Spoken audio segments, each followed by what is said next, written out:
ಹೇಳ್ತೀನಿ ನಾನು ಹೇಳ್ತೀನಿ ಯಾವುದೇ ಕ್ಷೇತ್ರಕ್ಕೆ ಮಂಜೂರಾದಂಥ ಕೆಲಸ ಅದನ್ನು ಕ್ಯಾನ್ಸಲ್ ಮಾಡಿಸುವಂಥದ್ದು ಅಥವಾ ಹೆಲ್ಡಪ್ ಮಾಡಿಸುವಂಥದ್ದು ಮತ್ತು ಕೆಲಸ ನಿಧಾನಗತಿಯಿಂದ ಮಾಡುವಂಥ ಪ್ರವೃತ್ತಿ ನಂದಲ್ಲ. ಇನ್ನು ಡೆವಲಪ್ಮೆಂಟ್ ಓರಿಯೆಂಟೆಡ್ ಪರ್ಸನ್. ಈಗ ಒಂದು ತಾಂತ್ರಿಕ ಕಾರಣದ ಸಲುವಾಗಿ ಹೆಲ್ಡಪ್ ಆಗಿದೆ. ಹಿಂದೆ ಹೊಸ ಸರ್ಕಾರ ಬಂದ ಮೇಲೆ ಎಲ್ಲ ಕೆಲಸ ಹೆಲ್ಡಪ್ ಆಗಿದೆ. ಈ ಕೆಲವು ವರ್ಕ್ಗಳು ತಾಂತ್ರಿಕ ಕಾರಣದ ಸಲುವಾಗಿ. ಆ ಹಿನ್ನೆಲೆಯಲ್ಲಿ ಇವತ್ತು ಸೆಂಟ್ರಲ್ ಕ್ಷೇತ್ರಕ್ಕೆ ಸಂಬಂಧಪಟ್ಟಂಥ ನಾನು ವಿಧಾನ ಪರಿಷತ್ ಸದಸ್ಯ ಆದಮೇಲೆ ಸಾಕಷ್ಟು ಡೆಲಿಗೇಷನ್ಸ್ ಬಂದು ಬೇರೆ ಬೇರೆ ಏರಿಯಾದಿಂದ ನಮ್ಮಲ್ಲಿ ಇಂಥದ್ದು ಕೆಲಸ ಆಗಬೇಕು, ಇಂಥದ್ದು ಕೆಲಸ ಆಗಬೇಕಂತೇಳಿ ಆ ಪಟ್ಟಿಯನ್ನು ನಾನು ಕೊಟ್ಟಿದ್ದೇನೆ ಇವರಿಗೆ, ಲೋಕೋಪಯೋಗಿ ಇಲಾಖೆ ಮಂತ್ರಿಗಳಿಗೆ.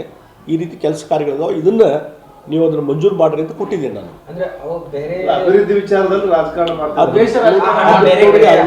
ಅಭಿವೃದ್ಧಿ ವಿಚಾರದಲ್ಲಿ ರಾಜಕಾರಣ ಮಾಡೋದ ಪ್ರಶ್ನೆನೇ ಇಲ್ಲ. ಈಗ ಅಕಸ್ಮಾತ್ ಏನು ಪಟ್ಟಿ ನಾನು ಕೊಟ್ಟಿರಲ್ಲ, ಅದನ್ನು ಡಿಸ್ಕ್ಲೋಸ್ ಮಾಡಿಬಿಡಲಿ. ಇಂಪಾರ್ಟೆಂಟ್ ರಸ್ತೆಗಳನ್ನು ನಾನು ಕೊಟ್ಟಿದ್ದೀನಿ. ಅದು ಸೆಂಟ್ರಲ್ ಕ್ಷೇತ್ರದ್ದು, ಯಾವುದೋ ಪೂರ್ವ ಪಶ್ಚಿಮದಲ್ಲ. ಅದು ಆ್ಯಡ್ ಇಲ್ಲಿಗೆ ಆಗ್ತದೆ ಹೊರತು ಬೇರೆ ಯಾವುದೋ ಕ್ಷೇತ್ರಕ್ಕೆ. ಬೆಂಗಳೂರಾಗೆ ಒಂದು ಕ್ಷೇತ್ರ ತೆಗೆದು ಮತ್ತೊಂದು ಕಡೆ ಹಾಕಿದ್ದಾರೆ, ಅಲ್ಲಿ ಹೋರಾಟಗಳು ನಡೆದು ನಿಮಗೆಲ್ಲ ಗುರ್ತಿದೆ. ಇಲ್ಲಿ ಸೆಂಟ್ರಲ್ ಕ್ಷೇತ್ರದ್ದೇ, ಸೆಂಟ್ರಲ್ ಯಾವುದೇ ಕೆಲಸನ ತೊಗೊಂಬಂದ್ರು ಸೆಂಟ್ರಲ್ ಕ್ಷೇತ್ರಕ್ಕೆ ತೊಗೊಂಬಂದಿದೆ, ಮತ್ತು ಈಗೂ ತೊಗೊಂಬರ್ತೀವಿ. ಕೊಡಲಿ ಅವ್ರು ಬಿಟ್ಟಿದ್ದು ನೋಡ್ರಿ. ಈಗ ನೋಡ್ರಿ ಒಂದು 10 ಕೋಟಿ ತೊಗೊಂಬ ಅಂತ ಹೇಳ್ರಿ. ಆ ಹಿಂದೆ ಮಂಜೂರಾಗಿದ್ದಕ್ಕೆ ಬಡದಾಡಕತ್ಯಾರ. ಹಿಂದೆ ಮಂಜೂರಾಗಿದ್ದು ಜಗದೀಶ್ ಶೆಟ್ಟರ್ ಮಂಜೂರು ಮಾಡಿಸಿದಂಥದಕ್ಕೆ ಇವತ್ತು ವಿಜಯನಗರ ವಿಶ್ವೇಶ್ವರನಗರದಾಗ 40 ಕೋಟಿ ಹಣ ಮಂಜೂರು ಮಾಡಿಸಿ ಆ 3 ವಾರ್ಡ್ಗಳಲ್ಲಿ ಕೆಲಸ ನಡೆದ. UGDಗೆ ರೊಕ್ಕ ಇರಲಿಲ್ಲ. ನಾ ಅಲ್ಲೇ ಮೀಟಿಂಗ್ದಲ್ಲಿ ಅವತ್ತಿನ ಅರ್ಬನ್ ಮಿನಿಸ್ಟರ್ಗೆ ಮತ್ತು ಸೆಕ್ರೆಟರಿಗೆ ಫೋನ್ ಮಾಡಿ 8 ಕೋಟಿ ಈ ವಿದಿನ್ 1 ಅವರ್ ಆ ಮೀಟಿಂಗ್ದಲ್ಲಿ 8 ಕೋಟಿ ಮಂಜೂರು ಮಾಡಿಸಿದೆ. ಅಲ್ಲಿ ವಿಜಯನಗರ, ವಿಶ್ವೇಶ್ವರನಗರ, ಅಶೋಕ್ ನಗರ್ UGD ಏನು ಕೆಲಸ ನಡೀತದಲ್ಲ 8 ಕೋಟಿ ನಾ ಮಂಜೂರು ಮಾಡಿಸಿದ್ದದು. ಅವೇ ಕೆಲಸ ನಡೆದು ಅದನ್ನು ಕೋರ್ಡಿನೇಷನ್ ಮಾಡಿ ಅದನ್ನು ಕಾರ್ಯಗತ ಮಾಡಲಿಕ್ಕೆ ಇವ್ರಿಗೆ ಆಗ್ತಾಯಿಲ್ಲ. ಇನ್ನು ಹೊಸದಾಗಿ ಒಂದು ಪೈಸಾ ತರೋದು ಬೇಡಾಗೇ ಇಲ್ಲ. ಹಿಂದೆ ಬಂದಂಥ ಹಣವನ್ನೇ ಉಪಯೋಗ ಮಾಡಲಿಕ್ಕೆ ಆಗ್ತಾಯಿಲ್ಲ. ಮತ್ತು ಅಲ್ಲಿ ಕೆಲಸ ಮಾಡ್ತಾರೆ. ಆಯ್ತು ಬಾ, ನೀವು ಹೋಗಿ ಮಾಡ್ಕೊಂಬರಲ್ಲ, ಯಾರು ಬೇಡ ಅಂತಾನೆ. ಹಿಂದೆ ಮಂಜೂರಾಗಿದ್ವಲ್ಲ, ಆಯ್ತು ನೀವು ಇವತ್ತು ಹೊಸ ಸರ್ಕಾರ ಹೋಗಿ ಮಂಜೂರು ಮಾಡ್ಕೊಂಬರಲ್ಲ ಒಂದು ಪೈಸಾ.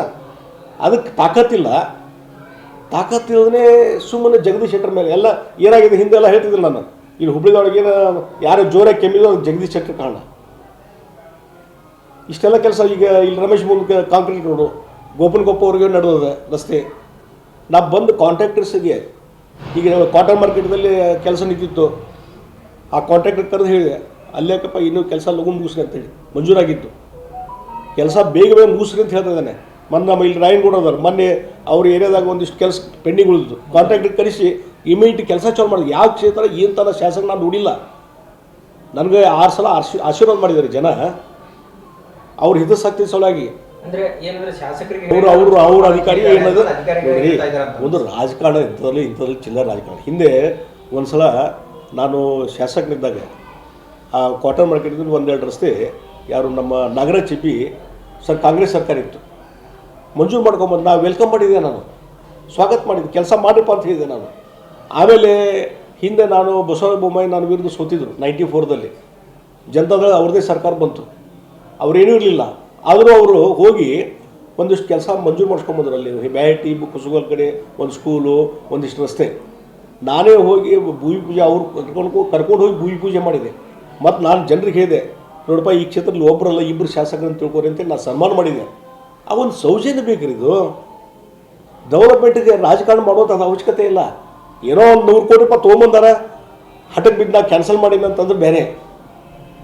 ಜಗದೀಶ್ ಶೆಟ್ಟರೇ ಶಾಸಕನಿಂದ ಮಂಜೂರು ಮಾಡಿದಂಥದ್ದು ಹಣನ ಅದಕ್ಕೆ ಬಡ್ದಾರಾಕತ್ತಾರ. ನೀವು ತೊಗೊಂಬರಿಪ್ಪ, ನೀವು ಶಾಸಕರಾದ ಮೇಲೆ. ನಾ ಹಿಂದೆ ಪ್ರತಿಪಕ್ಷದಿಂದಲೇ ಟೆಂಡರ್ ಸುವರ್ಸ್ತಾಗಿ 40 ಕೋಟಿ ಹಣ ಮಂಜೂರು ಮಾಡಿಸ್ಕೊಂಡ್ಬಂದೆ ನಾನು. ಅಂಥದ್ದು ಏನೋ ಒಂದು ಮಾಡಿರಲಿಲ್ಲ. ನೋಡ್ರಿ, ನಾವೊಂದು ಹೇಳ್ತೀನಿ, ಅದು ಅವ್ರಿಗೆ ಬಿಟ್ಟಂಥ ವಿಚಾರ. ಆದರೆ ಈ ರೀತಿ ಇದರಿಂದ ಡೆವಲಪ್ಮೆಂಟ್ ಆಗೋದಿಲ್ಲ. ಇದು ಡೆವಲಪ್ಮೆಂಟ್ ಓರಿಯೆಂಟೆಡ್ ಇಲ್ಲ, ಥಿಂಕಿಂಗ್ ಅಲ್ಲ. ಕುಂತು ಮಾತಾಡಿ ಬಗೆಹರಿಸುವಂಥದ್ದು. ಇದನ್ನು ಈ ರೀತಿ ಪಬ್ಲಿಸಿಟಿ ಮಾಡೋದು ಏನೂ ಆಗೋದಿಲ್ಲ, ಕೊನೆಗೆ ತೊಂದರೆ ಆಗೋದು ಜನರಿಗೆ. ಮಾಡಿರಪ್ಪ ಯಾರು ಅಲ್ಲಿ ನಾನೇ ಹೇಳ್ತೀನಿ ರೀ. ನನ್ನ ಕಡೆ ಏನು ಬಂದಾವು ಡೆಲಿಗೇಷನ್ಸ್ ಜನರು ಬಂದಿದ್ದು, ನಾನು ಕೆಲಸ ಕೊಟ್ಟಿದ್ದೆ. ನಾನು ಇಂಥವು ಕೆಲಸ ಕೊಡ್ರಿ ಅಂತೇಳಿ ಕೊಟ್ಟಿದ್ದೆ. ನಾನು 30 ಕೋಟಿ ಇಂಥವು ಕೆಲಸ ಬಂದಾವೆ, ಪ್ರಯಾರಿಟಿ ಮೇಲೆ ಕೊಡ್ಬೇಕಂತ ಹೇಳಿ ನಾನು ಸತೀಶ್ ಜಾರಕಿಹೊಳಿ ಪತ್ರ ಬರ್ತೀನಿ. ನಾನೇ ಹೇಳ್ತಿಲ್ಲ, ಅವ್ನು ಪಬ್ಲಿಷ್ ಮಾಡಲಿ, ಭಾಳ ಚಲೋ ಆಕತಿ. ಜಗದೀಶ್ ಶೆಟ್ಟರ್ ಇಷ್ಟು ಕೆಲಸ ತೊಗೊಂಬರ್ತಾರೆ ಅಂತ ಜನರಿಗೆ ಗುರ್ತಾಗ್ತದೆ. ಹಿಂದೆ ಜಗದೀಶ್ ಶೆಟ್ಟರ್ ಇಷ್ಟು ಮಂಜೂರು ಮಾಡಿದ್ರು, ಈಗ ಜಗದೀಶ್ ಶೆಟ್ಟರೆ ಇಂಥ ಹೊಸ ಕೆಲಸಗಳನ್ನು ತೊಗೊಂಬರ್ತಿದಾರೆ ಕ್ಷೇತ್ರಕ್ಕೆ ಅಂತೇಳಿ ಜನರಿಗೆ ಇಂಟ್ರೊಡಕ್ಷನ್ ಮಾಡ್ದಂಗೆ ಆಗತ್ತಿ. ಭಾಳ ಚಲೋ ಅವ್ರು ಪಬ್ಲಿಷ್ ಮಾಡಿಬಿಡ್ಲಿ, ಭಾಳ ಚಲೋ ಆಗತ್ತಿ. ಯಾರು ಬೇಡ ಅಂತಾರೆ. ಸರ್, ಈಗ ಲೋಕಸಭೆಯಲ್ಲಿ ಬಹಳ ದಾಖಲೆ ಪ್ರಮಾಣದಲ್ಲಿ ಸರಿ, ಆಮೇಲೆ ಅವಧಿಪೂರ್ಣವಾದ ಸಂಸತ್ ಅಧಿವೇಶನ ಮುಂದೂಡಿದೆ. ಇದು ಎಲ್ಲೂ ಒಂಥರ ಪ್ರಜಾಪ್ರಭುತ್ವ ವ್ಯವಸ್ಥೆಗೆ ಡೆಫಿನೆಟ್ಲಿ ನೋಡ್ರಿ, ಇದೊಂದು ಪ್ರಜಾಪ್ರಭುತ್ವದ ವ್ಯವಸ್ಥೆಗೆ ಮಾರ್ಕ್ ಅಂತ ಹೇಳ್ತೀನಿ ನಾನು. ಯಾಕಂದರೆ ಡಿಬೇಟ್ ಆಗೋದು, ಈಗ ಸಸ್ಪೆನ್ಷನು ಬರೀ ವೆಲ್ಲಿಗೆ ಹೋಗಿ ನೀವು ಧರಣಿ ಮಾಡಿದ್ದಕ್ಕೆ ಸಸ್ಪೆನ್ಷನ್ ಮಾಡ್ತೀರಿ ಅಂತಂದರೆ, ಪ್ರತಿಭಟನೆ ಮಾಡಿ ಕೂಗು ಹಾಕ್ತೀರಿ ಅಂತಂದರೆ, ಅದ್ರ ಸಲುವಾಗಿ ನೀವು ಸಸ್ಪೆಂಡ್ ಮಾಡ್ತೀರಿ ಅಂತಂದರೆ, ಬಹುಶಃ ನಮ್ಮ ಡೆಮಾಕ್ರೆಟಿಕ್ ಹಿಸ್ಟ್ರಿಯಲ್ಲಿ ಈ ರೀತಿ ಪ್ರಜಾತಂತ್ರದ ವ್ಯವಸ್ಥೆ ಭಾಳ ಕೊಲ್ಯಾಪ್ಸ್ ಆಗಿದ್ದು ಎಂದೂ ನೋಡಿಲ್ಲ. ಅದು ಕೊಲ್ಯಾಪ್ಸ್ ಆಗಿದೆ. ಅದಕ್ಕೆ ಜನ ಅದ್ರ ಬಗ್ಗೆ ತೀರ್ಮಾನ ತಗೋತಾರೆ. ಪಟ್ಟಿ ಯಾರು ನೋಡ್ಯಾರೋ ಗುರ್ತಿಲ್ಲ. ಅಲ್ಲ, ಮೊನ್ನೆ ಉಸ್ತುವಾರಿ ಇಲ್ಲಿ ಯಾರು ಉಸ್ತುವಾರಿ ಅಂತ ನೇಮಕ ಮಾಡಿದರು, ಈ ಕಳೆದ ಒಂದು ವಾರ ಹಿಂದೆ ಅವರು ಪಟ್ಟಿ ರೆಡಿ ಮಾಡಿದ್ದಾರೆ. ಇನ್ನೂ ಅದ್ರಾಗೆ ಶಾರ್ಟ್ ಲಿಸ್ಟ್ ಮಾಡ್ಯಾರೋ ಇಲ್ಲೋ ಯಾವುದೂ ಗೊತ್ತಿಲ್ಲ. ಮತ್ತು ಅಲ್ಲಿ ಹೋಗಿ ನಾನು ಅರ್ಜಿನೂ ಕೊಟ್ಟಿಲ್ಲ. ಮತ್ತು ನಾನು ಓಪನ್ ಮುಖ್ಯಮಂತ್ರಿಗಳು ಬಂದಾಗ ನಾನು ಆಸ್ಪರೆಂಟ್ ಅಲ್ಲಂತೂ ಕ್ಲಿಯರಾಗಿ ಹೇಳಿದ್ದೇನೆ. ಹೀಗಾಗಿ ಆ ಪಟ್ಟಿ ಹೆಂಗೆ ಹೋಗ್ತದಂತೆ. ಅಲ್ಲ ಸರ್, ನೀವು ಆಕಾಂಕ್ಷೆ ಅಲ್ಲ ಅಂತ ಹೇಳ್ತಿದ್ದಾರೆ, ಬಟ್ ಯಾವಾಗಲೂ ಕೂಡ ನೀವು ಯಾವುದೇ ಬಟ್ ನೀವು ನಿಲ್ಲಿಸಲೇಬೇಕಂತ ಗಟ್ಟಿಯಾಗಿ ನಿಂತ್ಬಿಟ್ರೆ ಎಲ್ಲರೂ ಅವತ್ತಿಗೆ ಬಂದ ಅದು ಕೇಳಿ ಬಂದು ನೋಡ್ರಿ, ಅದಕ್ಕೆ ನಾ ರೆಸ್ಪಾನ್ಸಿಬಲ್ ಅದು ಕೇಳಿ ಬಂದೆ. ಹೀಗಾಗಿ ಇನ್ನೂ ಗಂಭೀರವಾದಂಥ ಚರ್ಚೆಗಳು ನಡೆದಿಲ್ಲ ಈ ಲೋಕಸಭಾ ಎಲೆಕ್ಷನ್ ಸಂದರ್ಭದಲ್ಲಿ. ಆ ಹಿನ್ನೆಲೆಯಲ್ಲಿ ಮತ್ತು ನಾನು ಮುಖ್ಯಮಂತ್ರಿಗಳು ಮೊನ್ನೆ ಹೇಳಿದಾಗೂ ಸದ್ಯ ಹೇಳಿದೆ, ನಾನು ಆಸ್ಪರೆಂಟ್ ಅಲ್ಲ ಅಂತ ಕ್ಲಿಯರಾಗಿ ಹೇಳಿದ್ದೀನಿ. ಹೀಗಾಗಿ ಸಾರ್ವಜನಿಕ ಅಭಿಪ್ರಾಯ ಏನು ಇರ್ತಾವೆ ಬಿಡ್ತಾವೆ ನಾವು ವಿಚಾರ ಮಾಡಿಲ್ಲ. ಆದರೆ ಯಾರೇ ನಿಂತರೂ ನಾವು ಫೈಟ್ ಮಾಡ್ತೀನಿ ಅಂತ ನಾನು ಮೊನ್ನೆನೂ ಹೇಳಿದ್ದೀನಿ, ಇವತ್ತು ಹೇಳ್ತೀನಿ. ಅಲ್ಲ, ನಾ ಚಾನ್ಸ್ ಕೊಡೋರು ಯಾರು? ನೀವು ಕೊಡ್ತೀರಿ? ಅಲ್ಲ ನೋಡ್ರಿ, ಇದು ಏನಾಗಿದೆ, ವೇಗ್ ಪ್ರಶ್ನೆ ಇದೆ, ರೇಗ್ ಕ್ವಶನ್ಸ್.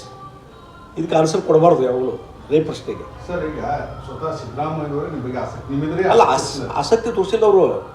ಅವರೊಬ್ಬರು ಆಸ್ಪರೆಂಟ್ ಅಂತದಾರ ಅಷ್ಟೇ. ಯಾಕಂದ್ರೆ ನಿಮ್ಮಂತ ಹಿರಿಯರು, ಅನುಭವಿಗಳು ಮತ್ತು ಜೋಶಿ ಅಂತವ್ರಿಗೆ ಟಕ್ಕರ್ ಕೊಡೋಕೆ ನೀವೇ ಸೂಕ್ತ ಅನ್ನೋದು ಚರ್ಚೆ ಆಗ್ತದೆ. ಎಲ್ಲಿ ನೋಡ್ರಿ, ಎಲ್ಲಿ ಚರ್ಚೆ ಆಗ್ತದೆ ನನಗೆ ಗೊತ್ತಿಲ್ಲ. ಕಾಂಗ್ರೆಸ್ ಪಾರ್ಟಿಯೊಳಗೆ ಇನ್ನೂ ಈಗ ಮುಖ್ಯಮಂತ್ರಿಗಳು ಮೊನ್ನೆ ಹೇಳಿದರು, ಮತ್ತು ರಾಜ್ಯದ ಕಾಂಗ್ರೆಸ್ ಅಧ್ಯಕ್ಷರು ಡಿ ಕೆ ಶಿವಕುಮಾರ್ ಬೇರೆ ಬೇರೆ ಕಾರ್ಯಕ್ರಮ ಸಿಕ್ಕಿದ್ದೇವೆ ನಾವು. ಆದರೆ ಎಲ್ಲಿಯೂ ಈ ಲೋಕಸಭಾ ಎಲೆಕ್ಷನ್ ಸಲುವಾಗಿ ಎಲ್ಲಿ ಚರ್ಚೆ ಆಗೇ ಇಲ್ಲ ಇಲ್ಲಿವರೆಗೂ. ಸಿಕ್ತು ಒಂದು, ಅದು ಸಲುವಾಗಿ ಬೇರೆ ಯಾವುದೇ ಇಲ್ಲ.